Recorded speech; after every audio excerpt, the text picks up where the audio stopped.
There is a fascinating story behind the building of the magnificent Kensico Dam. The 30 billion gallons of water that the reservoir contains covers 2,218 acres of what was once a beautiful valley between the towns of Mount Pleasant on the west side and North Castle on the east. Within that valley lay the lovely hamlet of Kensico, named for the Siwanoy chief Kensico. The story begins at a crossing where an old Indian trail called Otter Trail by the Indians crossed Bear Gutter Creek. This trail was an east-west route between Long Island Sound and the Hudson River. In 1705, the Indians sold all of the land that is now the Kensico Reservoir to white settlers from Rye, New York. And later, in the 18th century, a mill was operated at the crossing by Reuben Wright, and the site became known as Wright's Mill. This beautiful and inviting setting was a favorite stopping place for hunters, traders, and travelers. Wright's Mill was in a very strategic location during the Revolutionary War. George Washington billeted his troops in the hills of North Castle to the east to prevent the main British forces from advancing along the major routes that crossed through the area. It was at Reuben Wright's house that Washington met his officers on several occasions for councils of war. And it is believed that it was here that General Charles Lee was court-martialed and dismissed for insubordination in 1778. In 1779, British Lieutenant Colonel Banastre Tarleton and his dragoons passed through Wright's Mill after carrying out a raid on Pound Ridge and Bedford, New York. And in 1780, the captured British spy, Major John Andre, was brought through here after being captured in Tarrytown, New York. Andre was later brought to Tappan, New York, where he was tried and hanged. Farmers were already beginning to settle in the rich, fertile valley, and soon a town began to develop around Wright's Mill. A north-south route called Mile Square Road wound its way up the valley and on to Mile Square, later called Armonk. By the mid-1800s, the area had developed into a thriving community with a number of small businesses, hotels, mills, and factories, as well as many farms. Wright's Mill had changed hands several times, taking the name of each new mill owner, such as Fisher's Mill and Robbins Mill. This thriving community was officially named Kensico Village in 1848.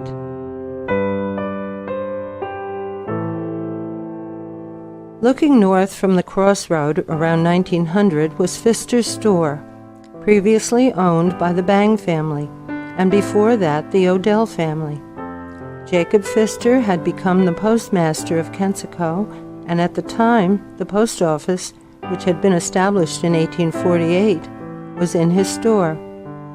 Carpenter's blacksmith shop was just north on Mile Square Road. Looking south from Pfister's store, a bridge crossed Bear Gutter Creek.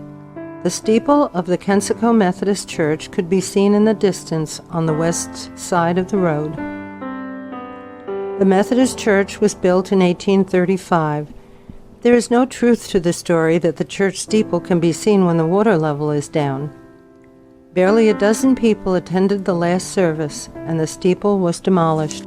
The furniture and stained glass windows went to the Castle Heights Methodist Church, which was dedicated in 1913.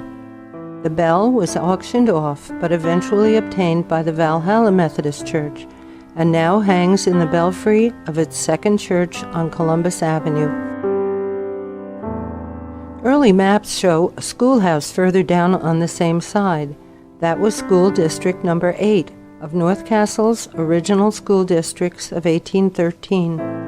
According to a 1908 map, the 1813 school was gone, but another schoolhouse had been built just north of Pfister's store on the east side of Mile Square Road. Raven's Hotel and Bottling Works was below the Methodist Church on the east side of the road, at the corner of Orchard Street. The Ravens had ponies available for children. The following houses were in or near the village: the Carpenter Krebs house, an unidentified family gathering. Note the rocking chairs, the doll carriage, the dog, and the child in a wheelchair. Another residence with a beautiful stone wall and an impressive horse and buggy.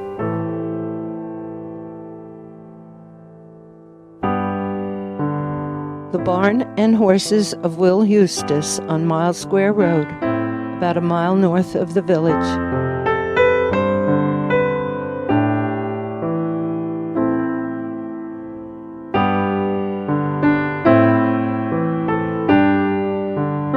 The home of William Greenop was on Miles Square Road. The 5 Greenop brothers, who were all musicians, ran Myrtle's Summer Hotel. The large house on this beautiful farm might have been one of the hotels in the valley. The Arthur Pitzker house was on Miles Square Road, on the high ground north of the village, on what would later be the peninsula. The foundation is still there, along with many other foundations of houses, barns, and windmills. The barn was behind the house. Their farm was very productive.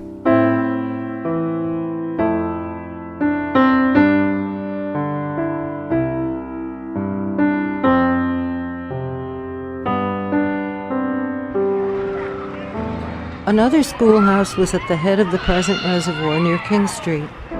George Waterbury's father and his aunts attended this school, as did 4 generations of his family.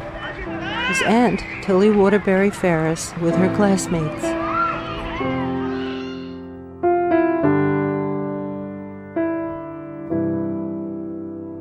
In 1839, a new road was added out of the village. It went northeast, crossed King Street, and continued to today's Armonk. A local stagecoach took mail and passengers from the railroad station at Davis Brook, later Valhalla, to the post office in Kensico, and then along the new road to Armonk.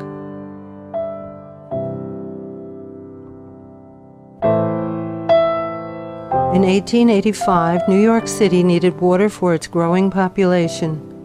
They purchased a large area south of the crossroad and built an earthen dam with spillway, and then flooded this lowest part of the Kensico Valley.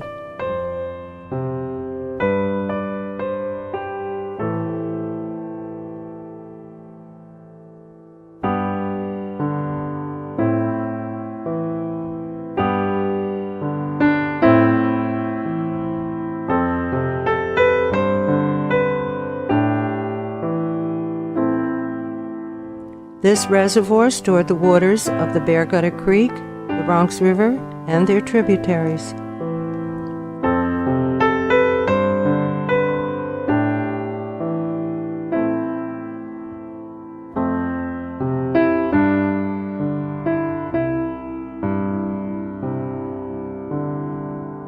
Other than the trip around it, this mile-long reservoir, called Kensico Lake, did not disrupt village life. Indeed, it turned it into a beautiful lakeside community. A state road followed the east shore of the lake south of the village, and another road called Westlake Drive followed it along the west side. The Ravens, whose hotel was originally where the new lake would be, had moved their hotel to the new state road that ran along the east side of the lake. They now called it Ravens Lakeview Hotel.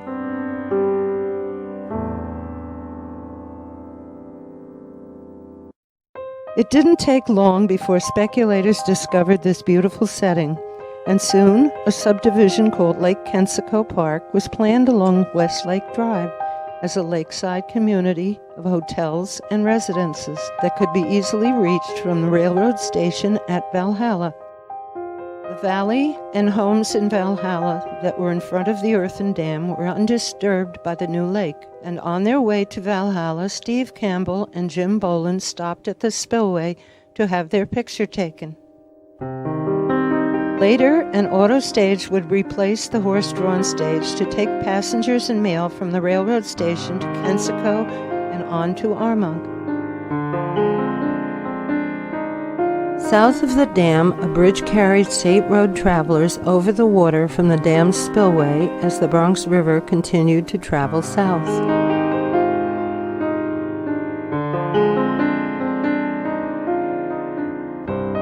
The New York City Board of Water Supply Police, based in Valhalla, were in charge of guarding the lake.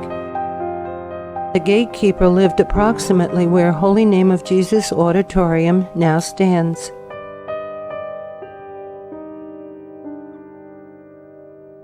Soon the land speculators and everyone else were in for a big surprise, because by 1905 the city of New York needed much more water for its growing population.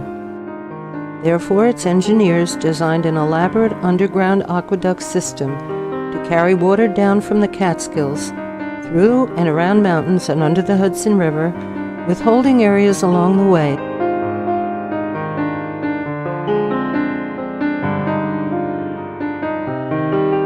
The plan included the continued use of water from the Bronx River and Bear Gutter Creek, but added water from the Wampus and Byram Brooks that flowed through North Castle. In order to store all of this water, plans also included a massive dam to be constructed at the southern end of the Kensico Valley.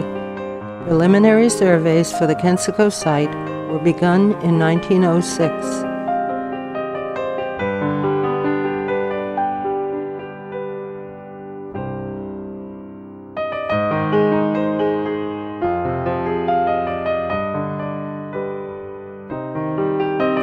In a cross-section drawing of the proposed dam showing it below and above ground, it resembles a huge iceberg that is 1/3 out of the water.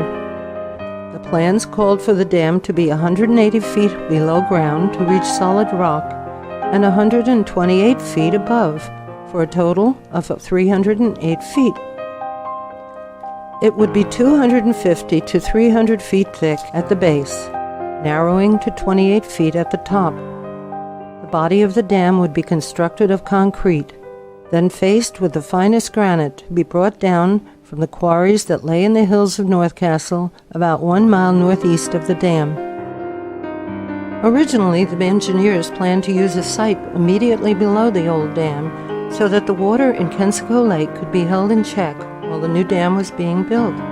However, test borings proved the ground to be unstable for a dam foundation, and the project was moved just north of the earthen dam, where the hill ranges on either side of the wide valley approach each other, forming a narrow gorge at the proposed location, between hills of solid rock. The old earthen dam with a superimposed drawing of the new dam in the background puts the massive project in perspective.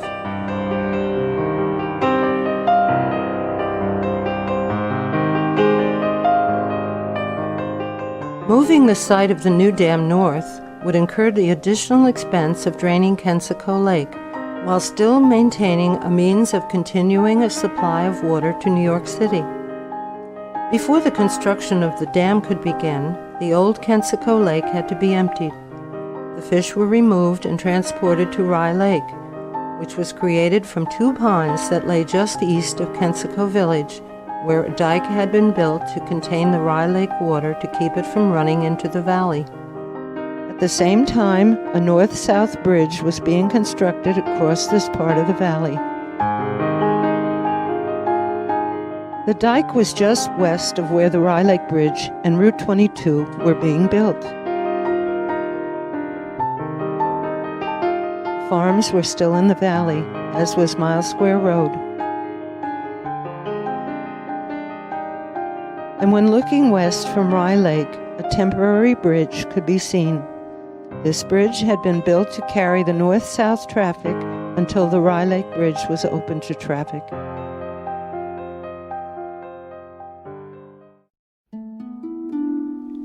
A conduit was built to carry the now contained Rye Lake water to New York City until the new dam was built and the valley flooded.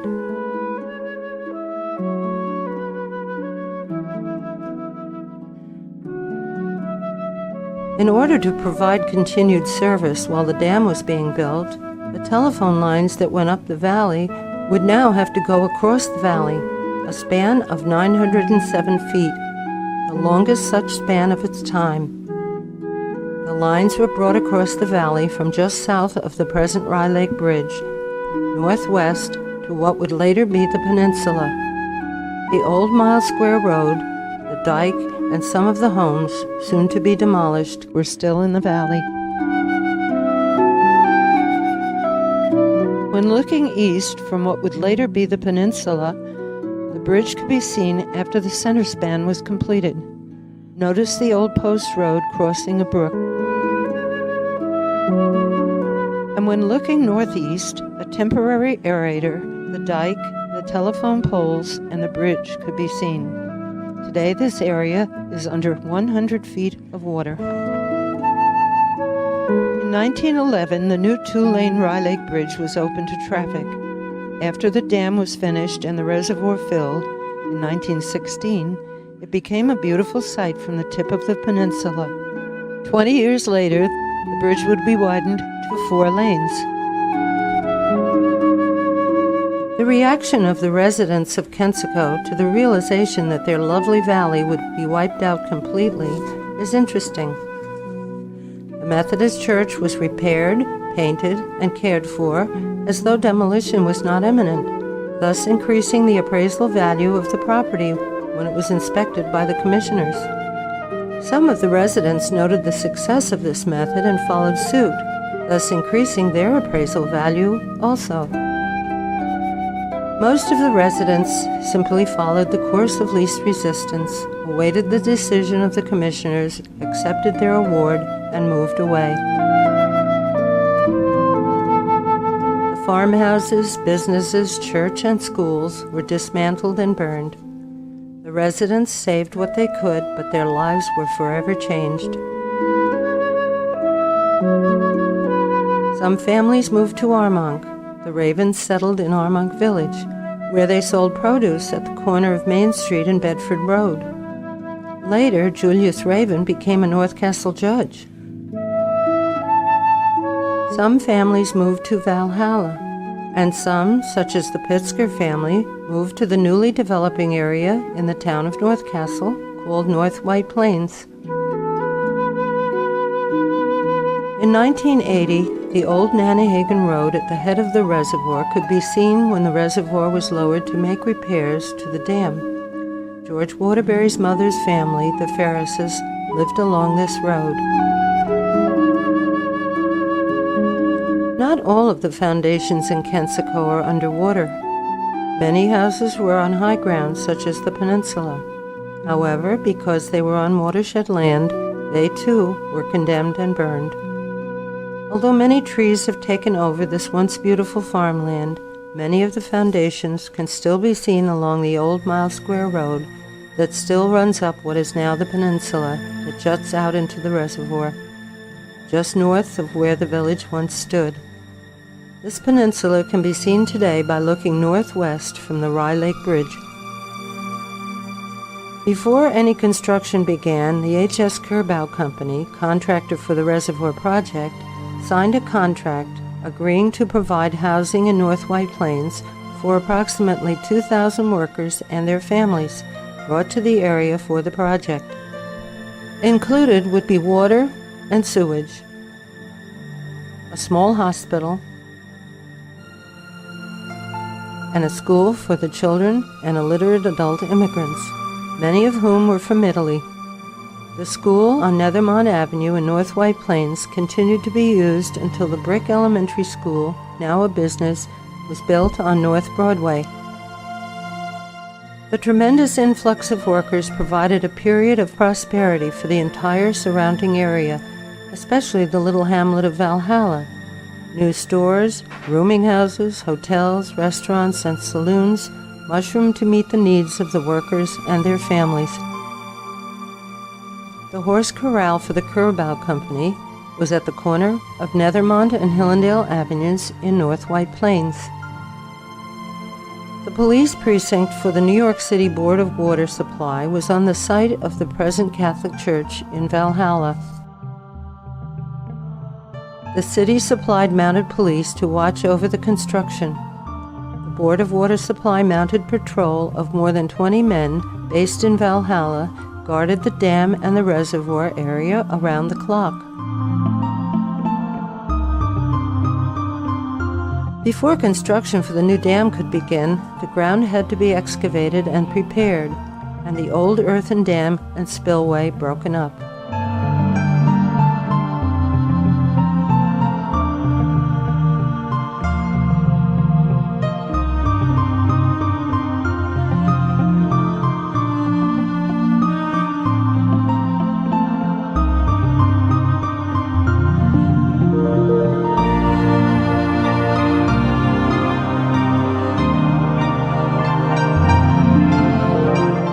A concrete plant was constructed, and cable towers were erected on the east and west hills, and the tracks laid for the Quarry Railroad. Preparation progressed even as part of the old dam and spillway were still in place. The village of Valhalla and the Harlem Railroad could be seen in the distance. Jitney engines were transported by a horse-drawn flatbed wagon from the Harlem Railroad station to the tracks that were laid between the construction site and the quarries that were in the hills of North Castle, approximately 1 mile northeast of the construction site. The trains were used to transport material from the quarries to the dam.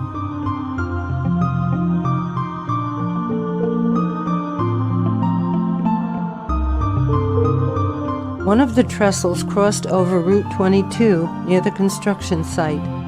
Driver of the horse-drawn carriage was Percy Pitzker.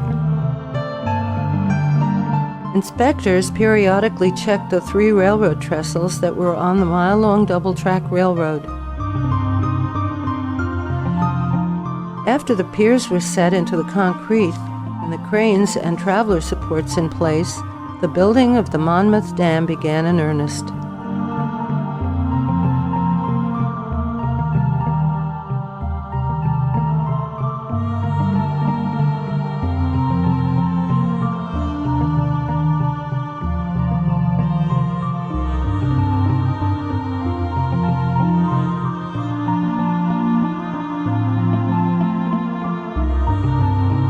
Concrete blocks for the dam were cast with sand from Rye Lake and crushed quarry stone. The crushing plant at the quarry had a series of conveyor belts and hoppers that processed tons of stone per hour. The sand and crushed stone were then brought by rail to the construction site, where the concrete blocks were formed and then stored in front of the dam, ready for use.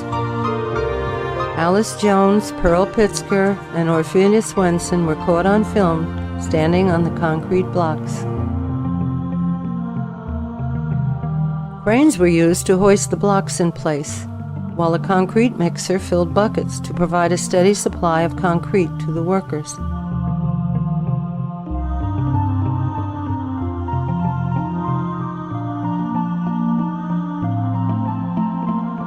Kensico Dam rises behind the ruins of the old earthen dam while a mounted policeman was on patrol.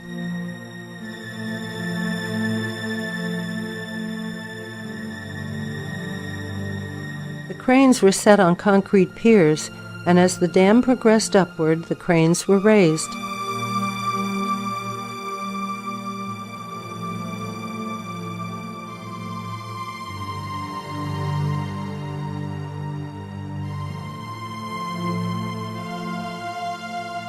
Inspectors checked the progress periodically.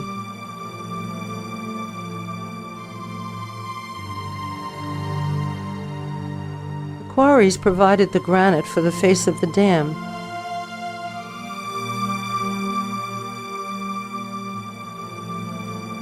This hole was about 100 feet deep.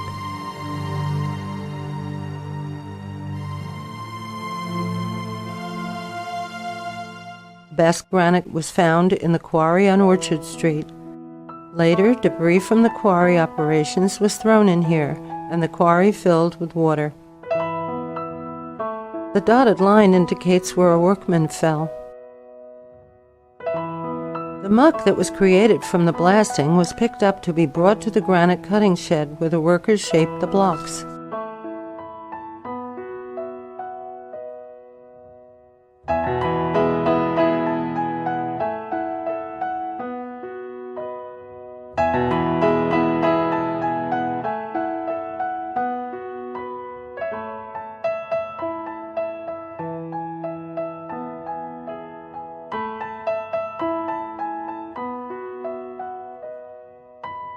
A Shaw electric crane was used to move the granite blocks from the cutting shed to the storage yard, where they would be loaded onto a quarry train and delivered to the construction site.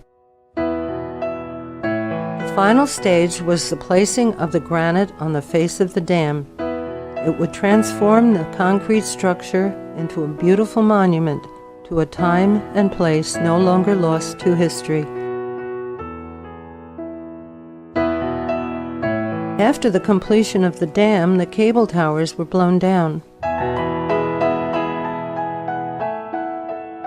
Even as the water was rising, finishing touches were put on the top of the dam, where Westlake Drive would connect Mount Pleasant with North Castle.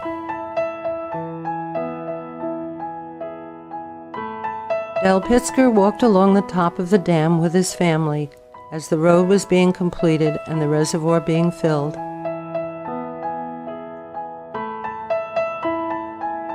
Cupolas were built on each end of the road to add a finishing touch to the beautiful structure.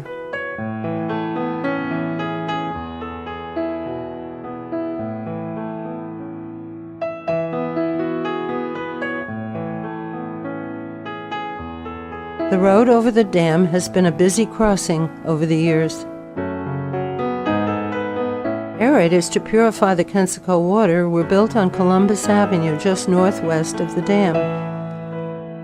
The original aerator was built in 1914 and another added in the 1930s. They were the largest aerator works in the world at the time. Franzel's restaurant, which has been a fixture in the area for many years, is visible in the background. Sometimes the aerators would freeze in the winter.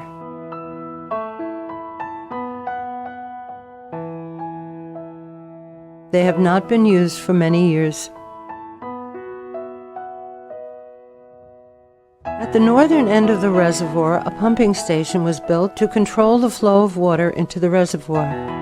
This station can be seen today from Nanahagan Road in the town of Mount Pleasant.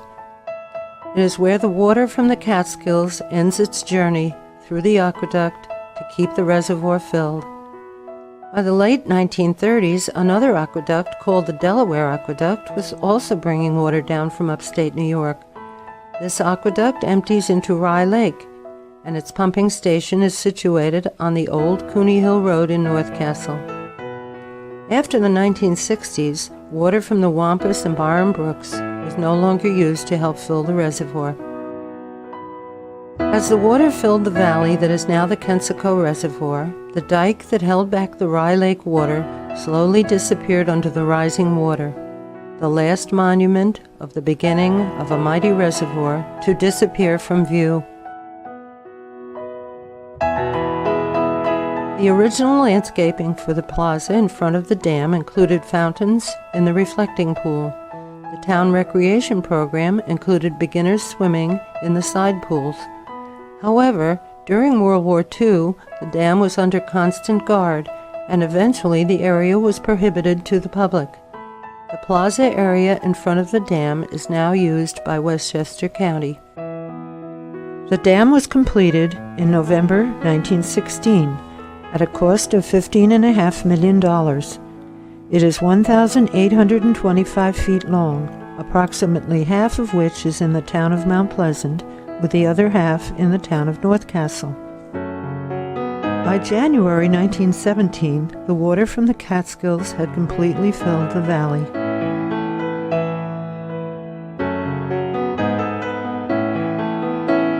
The depth of the water immediately behind the dam is 113 feet.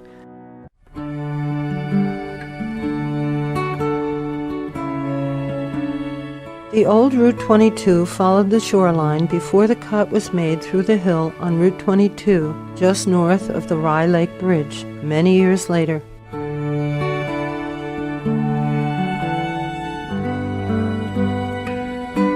An early colorized view of the Kensico Reservoir, and later, as seen on a fall day from Route 22 at the southern end of the reservoir.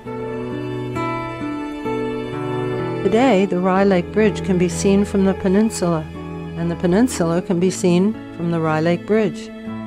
Except for the many trees that have grown on the peninsula, the views remain as they were in 1916 when the Kensico Reservoir project was completed. On the west side of Route 22, just south of the Rye Lake Bridge, and opposite from where the village of Kensico once thrived, there stands a marker and a monument. Upon looking at this monument, one can't help but wonder, but for the sacrifice of the people of Kensico, what would have become of this bucolic valley? It did, after all, have the beginnings of a mill and factory town.